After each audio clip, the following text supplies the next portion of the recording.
آپ کے ہاتھ پھیرتے اس نابینا شخص کی آنکھیں روشن ہو گئی. وہ کہتا ہے کہ میں تو آسمان پہاڑ زمین سب دیکھ رہا ہوں. آپ کے گھر میں جو سب سے پہلی اولاد ہوئی وہ آپ کے صاحبزادے حضرت قاسم رضی اللہ تعالیٰ عنہ. اور اللہ پاک نے ان کفار کا رد کرتے ہوئے فرمایا انا شانئک ھو الابتر. آپ رضی اللہ تعالیٰ عنہ کے وصال کے وقت نبی پاک کی مبارک آنکھوں سے آنسو جاری تھے اور زبان پر یہ کلمات تھے کہ آنکھ آنسو بہاتی ہے اور دل غمزدہ ہے. اس قدر عظیم ہستی ہوتے ہوئے بھی ایسی آزمائش آئی اور آپ کے گھر والوں نے کیسے شاندار صبر کا مظاہرہ کیا. حضرت انس فرماتے ہیں کہ جب حضرت زینب کی قبر تیار ہو گئی تو نبی پاک علیہ الصلوۃ والسلام خود اس قبر میں اترے. یہ بھی کہا جاتا تھا کہ سب سے خوبصورت جوڑا جو انسانوں نے دیکھا ہے وہ حضرت رقیہ اور ان کے شوہر حضرت عثمان رضی اللہ تعالیٰ عنہما کا ہے.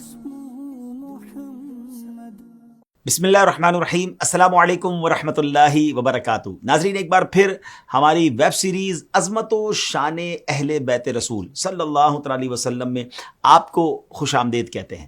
الحمدللہ آج کی ایپیسوڈ میں ہم نبی پاک علیہ الصلوۃ والسلام کی مبارک اولاد کرام کے بارے میں جانیں گے، نبی پاک کے مبارک بچوں کے بارے میں جانیں گے اور انشاءاللہ اپنے ایمان کو تازہ کریں گے. مگر الحمدللہ ہمارا انداز یہی ہوتا ہے کہ اپنے ایپیسوڈ میں اہل بیت اطہار کی کسی عظیم ہستی کا کوئی شاندار واقعہ سنتے ہیں. آج نبی پاک علیہ الصلوۃ والسلام کی اولاد کرام میں سے امام زین العابدین کے صاحبزادے حضرت امام محمد باقر رضی اللہ تعالیٰ عنہ کی کرامت سے آغاز کرتے ہیں. ایک روز کسی نابینا شخص نے حضرت باقر رضی اللہ تعالیٰ عنہ سے عرض کی کہ کیا آپ رسول اللہ صلی اللہ تعالیٰ علیہ وسلم کے وارث ہیں؟ آپ نے فرمایا ہاں. اس نابینا نے عرض کیا کہ جناب رسول اللہ صلی اللہ تعالیٰ علیہ وسلم تو سارے نبیوں کے وارث تھے. آپ نے فرمایا میں ان کے سارے علوم کا وارث ہوں. پھر اس نابینا نے عرض کیا کہ کیا آپ مردوں کو زندہ کرنے، بہروں کو اور کوہڑ کے مریضوں کو بھی شفا دینے اور لوگوں کو اپنے گھروں میں ذخیرہ کرنے اور ان کے کھانے پینے کی خبر دینے پر بھی قادر ہیں؟ فرمایا ہاں، ہم اللہ تعالیٰ کے حکم سے یہ سب کر سکتے ہیں. پھر آپ نے اس نابینا سے فرمایا ذرا میرے قریب آؤ. یہ فرمان سنتے ہی وہ نابینا شخص آپ رحمۃ اللہ تعالی کے قریب ہو گیا. پھر آپ نے اس کے چہرے پر اپنا ہاتھ پھیرا. ناظرین سبحان اللہ، اللہ والوں کی کیا بات ہے. آپ کے ہاتھ پھیرتے اس نابینا شخص کی آنکھیں روشن ہو گئی. وہ کہتا ہے کہ میں تو آسمان پہاڑ زمین سب دیکھ رہا ہوں، مجھے سب کچھ نظر آنے لگا. اس کی آنکھیں روشن کرنے کے بعد امام باقر نے اس سے فرمایا کہ کیا تم چاہتے ہو کہ تم ایسے ہی دیکھتے رہو اور تمہارا حساب کتاب اللہ تعالیٰ کے حوالے ہو، یا جیسے پہلے تھے ویسے ہی رہنا چاہتے ہو اور تجھے اللہ تعالیٰ جنت دے دے؟ وہ شخص کہتا ہے کہ میں تو جنت چاہتا ہوں. یہ سنتے ہی آپ نے پھر اس کے چہرے پر ہاتھ پھیرا اور اس کے جو پہلے کی طرح وہ دوبارہ سے ہو گیا. ناظرین یہ شان ہے نبی پاک علیہ الصلوۃ والسلام کی مبارک اولاد کی، شہزادوں کی. یہاں کسی کو کنفیوژن ہو سکتی ہے کہ جناب کوئی آنکھ کیسے دے سکتا ہے، کوئی شفا کیسے دے سکتا ہے. کرامت کا باب بڑا وسیع ہے. قرآن مجید فرقان حمید کو اگر اچھے طریقے سے پڑھیں تو جہاں انبیاء کرام کے معجزات اس میں موجود ہیں، حضرت عیسیٰ علیہ الصلوۃ والسلام بھی خود فرماتے ہیں کہ میں مردوں کو زندہ کرتا ہوں، جو کوڑی ہوتے ہیں ان کو شفا دیتا ہوں، مگر اللہ کی عطا سے باذن اللہ تعالی. اور اگر اولیاء کرام کی بات کریں تو قرآن مجید میں حضرت مریم کی کرامت موجود ہے، حضرت سلیمان علیہ الصلوۃ والسلام کے امتی کا واقعہ موجود ہے.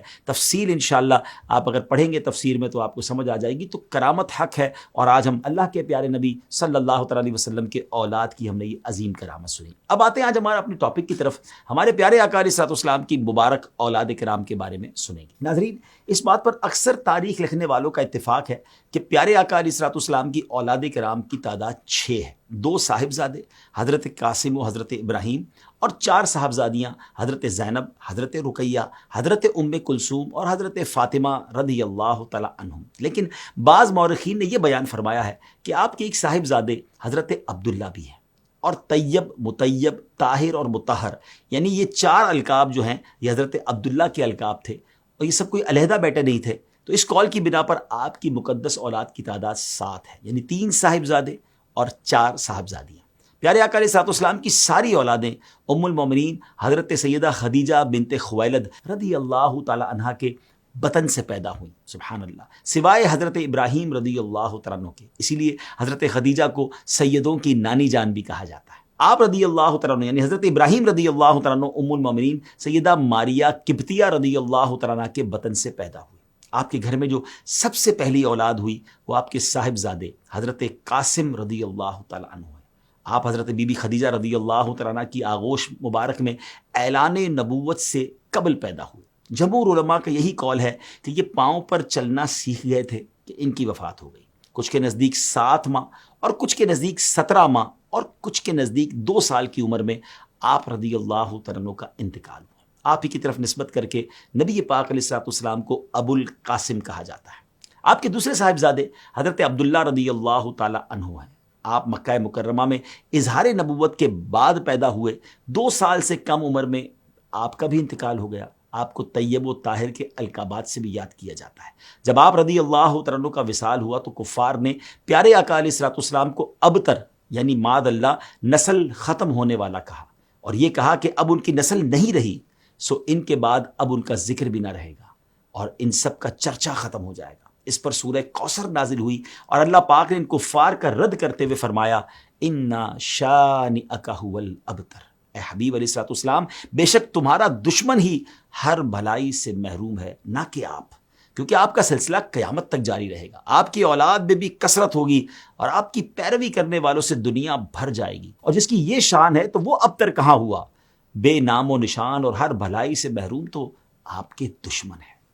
تیسرے صاحبزادے ہیں حضرت ابراہیم رضی اللہ تعالیٰ عنہ۔ آپ پیارے آقا علیہ الصلوۃ والسلام کی اولاد مبارک میں سب سے آخری صاحبزادے ہیں۔ آپ رضی اللہ تعالیٰ عنہ ذوالحجہ 8 ہجری میں مدینہ منورہ کے قریب عالیہ کے مقام پر حضرت ماریہ قبطیہ رضی اللہ تعالیٰ عنہ کے بطن سے پیدا ہوئے، اس لیے مقام عالیہ کا دوسرا نام مشربہ ابراہیم بھی ہے۔ آپ کی ولادت پر پیارے آقا علیہ الصلوۃ والسلام اور صحابہ کرام بہت خوش ہوئے تھے۔ آپ کی ولادت کی خبر نبی کریم علیہ الصلوۃ والسلام کے آزاد کردہ غلام حضرت ابو رافع رضی اللہ تعالیٰ عنہ نے مقام عالیہ سے مدینے آ کر بارگاہ رسالت میں سنائی تھی۔ یہ خوشخبری سن کر نبی پاک نے انعام کے طور پر حضرت ابو رافع کو ایک غلام عطا فرمایا۔ اس کے بعد فوراً ہی حضرت جبریل علیہ السلام نازل ہوئے اور آپ کو یا ابا ابراہیم یعنی اے ابراہیم کے والد کہہ کر پکارا، یعنی گویا نام بھی اللہ کی طرف سے عطا ہوا۔ اس پر آپ علیہ الصلوۃ والسلام بے حد خوش ہوئے اور آپ کے عقیقے میں 2 مینڈھے آپ علیہ الصلوۃ والسلام نے ذبح فرمائے۔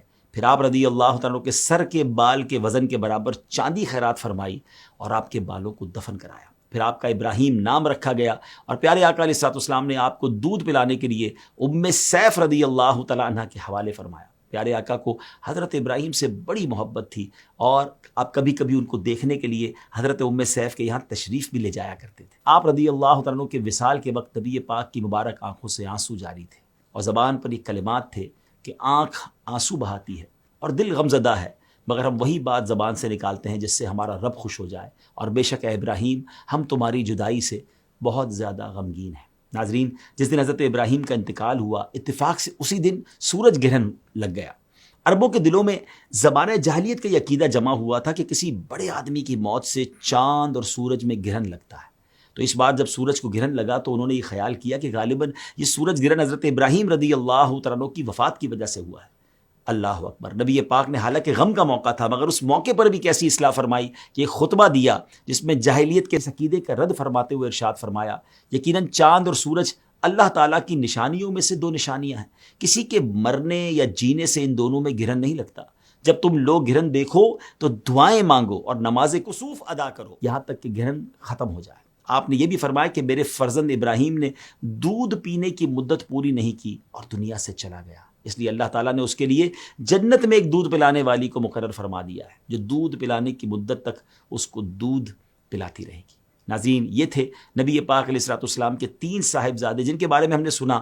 اب ذرا غور کیجئے ناظرین، اللہ کے حبیب علیہ الصلوۃ والسلام ہیں مگر تینوں صاحبزادے بچپن ہی میں دنیا سے چلے گئے۔ یہ بھی کتنا بڑا درس ہے کہ اس قدر عظیم ہستی ہوتے ہوئے بھی ایسی آزمائش آئی اور آپ کے گھر والوں نے کیسے شاندار صبر کا مظاہرہ کیا۔ ہمارے یہاں بھی بعض اوقات کسی کی اولاد بچپن میں دنیا سے چلی جاتی ہے، بڑا واویلا مچایا جاتا ہے، بڑا شور مچایا جاتا ہے، صبر نہیں کیا جاتا۔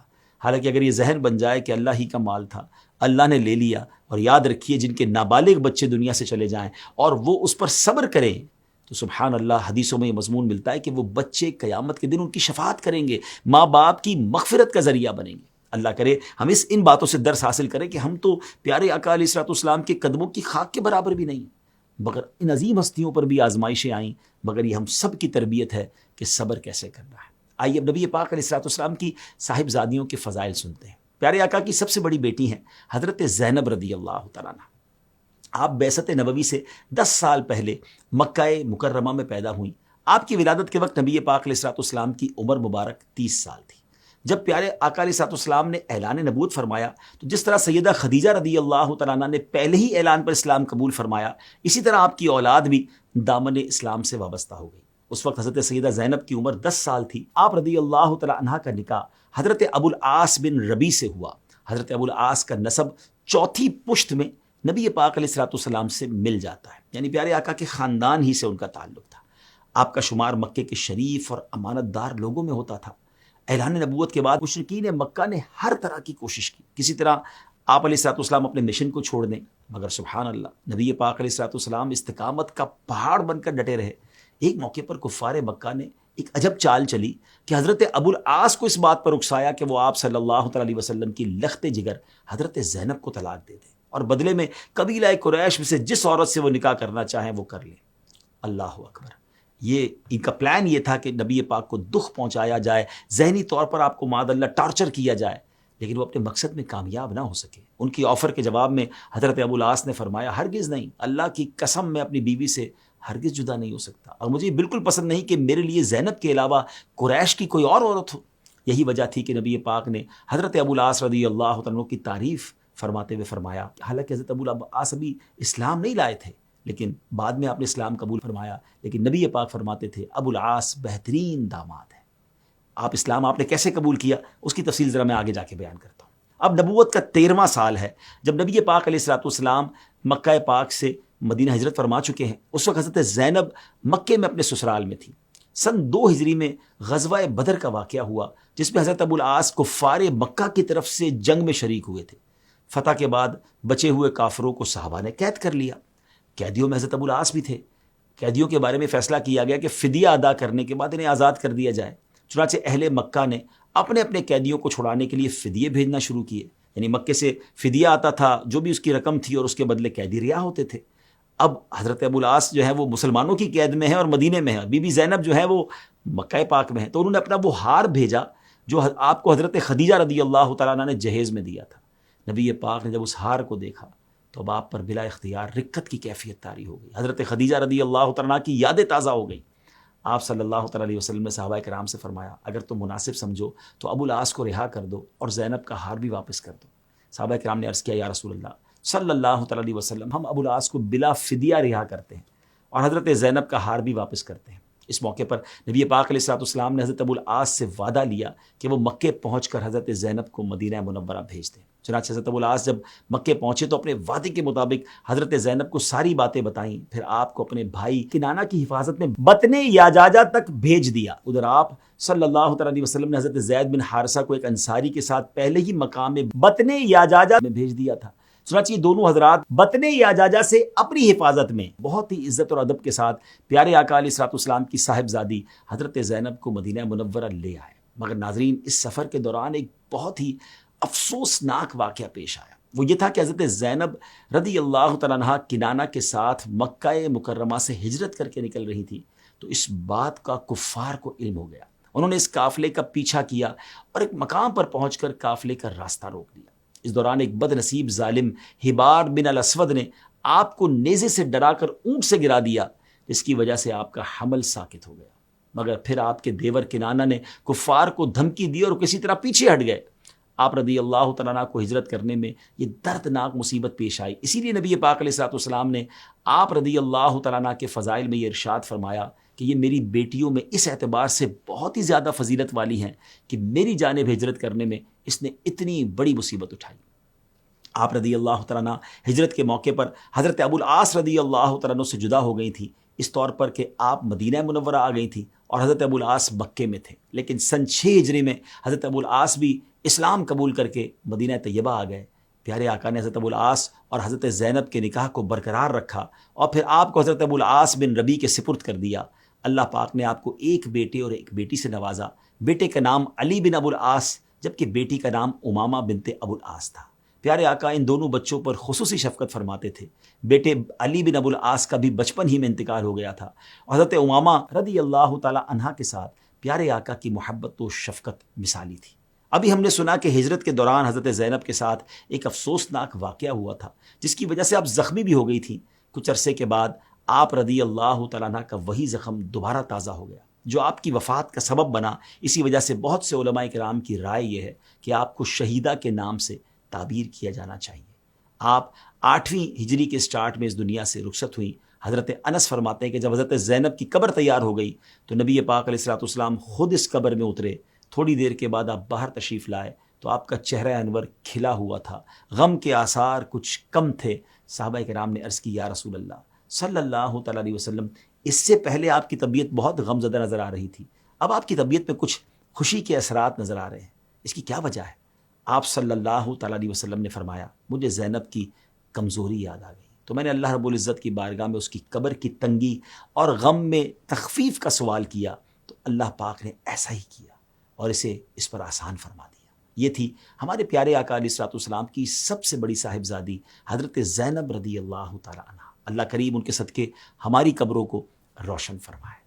اب نبی پاک علیہ الصلوۃ والسلام کی دوسری صاحبزادی حضرت سیدہ رقیہ رضی اللہ تعالیٰ عنہ. آپ حضرت زینب کے 3 سال بعد پیدا ہوئیں. آپ کی ولادت کے وقت نبی پاک علیہ الصلوۃ والسلام کی عمر مبارک 33 سال تھی. آپ نے نبی پاک علیہ الصلوۃ والسلام کی آغوش میں پرورش پائی. جب نبی پاک علیہ الصلوۃ والسلام نے اعلان نبوت فرمایا اس وقت حضرت رقیہ کی عمر 7 سال تھی. نبی پاک نے ان کا نکاح اپنے چچا ابو لہب کے بیٹے عتبہ سے کیا تھا، لیکن ابھی رخصتی ہونا باقی تھی کہ نزول وحی کا آغاز ہوا، اور جب ابو لہب کی گستاخیوں اور دین میں رکاوٹیں ڈالنے کی وجہ سے اس کی مذمت میں قرآن پاک کی ایک پوری سورت سورہ لہب نازل ہوئی تو یہ ابو لہب سے برداشت نہ ہوا.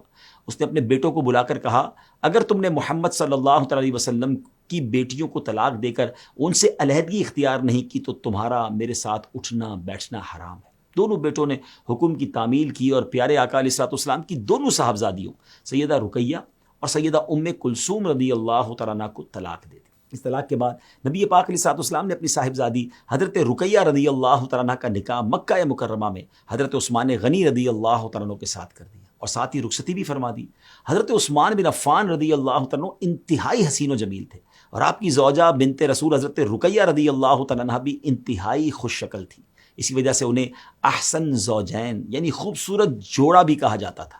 یہ بھی کہا جاتا تھا کہ سب سے خوبصورت جوڑا جو انسانوں نے دیکھا ہے وہ حضرت رقیہ اور ان کے شوہر حضرت عثمان رضی اللہ تعالیٰ عنہما کا ہے. آپ رضی اللہ تعالیٰ عنہ نے دین کی خاطر 2 بار ہجرت کی، پہلی بار حبشہ کی طرف، دوسری بار مدینہ منورہ کی طرف. قیام حبشہ کے زمانے میں آپ رضی اللہ تعالیٰ عنہ کے ہاں ایک لڑکا پیدا ہوا جس کا نام عبداللہ رکھا گیا.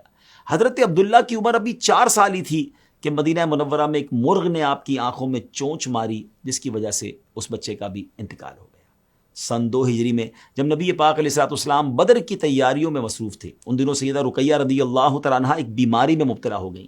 جب آپ اور صحابہ کرام علیہ رضوان غزوہ بدر میں شرکت کے لیے روانہ ہونے لگے تو حضرت عثمان غنی نے بھی شریک ہونے کے لیے اپنی آمادگی ظاہر کی، تشریف لے آئے، حاضر ہو گئے. تو نبی پاک نے ان کو مخاطب کر کے فرمایا رقیہ بیمار ہے، آپ ان کی تیمارداری کے لیے مدینے میں ہی ٹھہرے رہیں، بے شک آپ کے لیے بدر میں شرکت کرنے والوں کے برابر اجر ہے اور غنیمتوں میں بھی ان کے برابر حصہ ہے.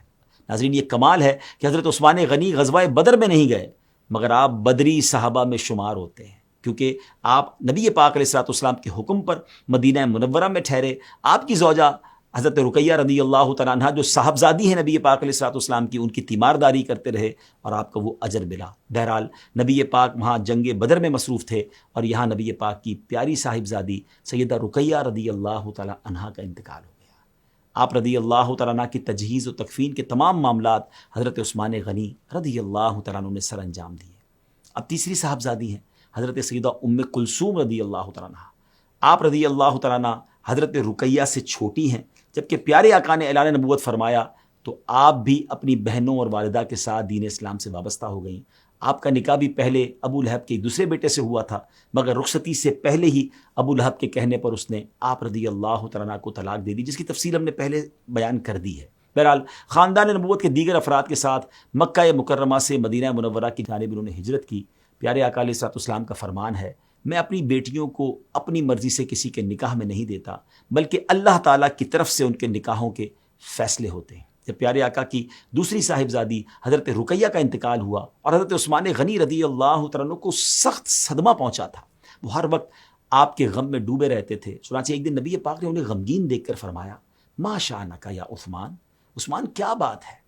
آپ رضی اللہ تعالیٰ عنہ عرض کرتے ہیں یا رسول اللہ، مصیبت کا جو پہاڑ مجھ پر گرا ہے کسی اور پر نہیں گرا. اللہ کے رسول صلی اللہ علیہ وسلم کی بیٹی جو میرے نکاح میں تھی وہ انتقال فرما گئی جس سے میری کمر ٹوٹ گئی اور وہ رشتہ مساہرت یعنی سسرالی رشتہ بھی ختم ہو گیا جو میرے اور آپ کے درمیان تھا۔ نبی کریم علیہ الصلوۃ والسلام نے آپ کو تسلی دی اور فرمایا میرے پاس جبرائیل آئے ہیں اور مجھے خبر دی ہے کہ اللہ تعالیٰ نے مجھے حکم فرمایا ہے کہ میں کلثوم کا آپ کے ساتھ نکاح کر دوں، اور جو مہر رقیہ کے لیے مقرر ہوا تھا اس کے برابر کلثوم کا مہر ہو رضی اللہ تعالیٰ عنہ۔ چنانچہ اس طرح کلثوم رضی اللہ تعالیٰ عنہ کا نکاح حضرت عثمان غنی کے ساتھ ربیع الاول سن 3 ہجری میں ہوا، اور جمادی الاخری میں آپ کی رخصتی ہوئی۔ آپ رضی اللہ تعالیٰ عنہ 6 سال تک حضرت عثمان غنی کے نکاح میں رہیں۔ روایت کے مطابق آپ سے حضرت عثمان غنی کی کوئی اولاد نہیں ہوئی، اور آپ کا انتقال شعبان 9 ہجری میں ہوا۔ اللہ اکبر۔ ناظرین، یہاں حضرت عثمان غنی رضی اللہ عنہ کی شان بھی تو سمجھیے نا، کہ پوری دنیا میں، جی ہاں، حضرت آدم علیہ السلام سے لے کر صبح قیامت تک یہ شرف دنیا میں کسی کو حاصل نہیں ہوا سوائے حضرت عثمان غنی کے، کسی ایک نبی کی 2 صاحبزادیاں ان کے نکاح میں آئی ہوں۔ اللہ اکبر۔ حضرت عثمان غنی اسی لیے ذو النورین کہلاتے ہیں، اور اعلیٰ حضرت کا وہ مجھے شعر یاد آ رہا ہے، نور کی سرکار سے پایا دوشالہ نور کا، ہو مبارک تم کو ذو النورین جوڑا نور کا۔ اور حضرت عثمان غنی پر نبی پاک کا اعتماد دیکھیں کہ ایک بیٹی کے وصال کے بعد دوسری بیٹی ان کے نکاح میں دی، اور کچھ اس طرح فرمایا کہ اگر میری 100 بیٹیاں ہوتی اور ایک کے بعد ایک ان کا انتقال ہوتا تو میں 100 کی 100 عثمان غنی کے نکاح میں دیتا۔ اللہ اکبر۔ اس سے حضرت عثمان غنی کی شان بھی بیان ہوتی ہے۔ اللہ حضرت عثمان غنی کی تربت پر بھی کروڑوں رحمتوں کی بارش نازل فرمائے۔ پیارے آقا علیہ الصلوۃ والسلام کی 3 صاحبزادیوں کا ذکر الحمدللہ ہم نے سن لیا، اور ہم نے اللہ کی رحمت سے 4 صاحبزادوں کا بھی ذکر سنا۔ نبی پاک علیہ الصلوۃ والسلام کی وہ عظیم صاحبزادی جن کو سیدہ کائنات، مخدومہ کائنات بی بی فاطمہ الزہرا رضی اللہ تعالی عنہا کہا جاتا ہے۔ اگلے ایپیسوڈ میں تفصیل سے انشاءاللہ اس عظیم ہستی کے بارے میں سنیں گے۔ ناظرین، ہر پروگرام کی طرح اپنے ایپیسوڈ کو اینڈ کرتے ہوئے کسی عظیم ہستی کا خوبصورت کال سنیں گے، اور آج سنیں گے امام باقر رحمۃ اللہ تعالی کا فرمان۔ آپ فرماتے ہیں انسان کے دل میں جتنا تکبر داخل ہوتا ہے اتنے اس کی عقل کم ہوتی ہے، یعنی جتنا زیادہ کسی میں تکبر ہوگا اس کی عقل اتنی ہی کم ہوگی۔ اللہ پاک سے دعا ہے اللہ پاک ہمارے دلوں کو تکبر سے محفوظ فرمائے، ذرہ برابر بھی تکبر ہمارے دلوں میں داخل نہ ہونے پائے۔ اللہ کریم مجھے بھی اور آپ کو بھی عاجزی کا پیکر بنائے۔ ناظرین، اب اجازت دیجیے، اگلے ایپیسوڈ میں پھر ملاقات ہوگی۔ السلام علیکم ورحمۃ اللہ وبرکاتہ۔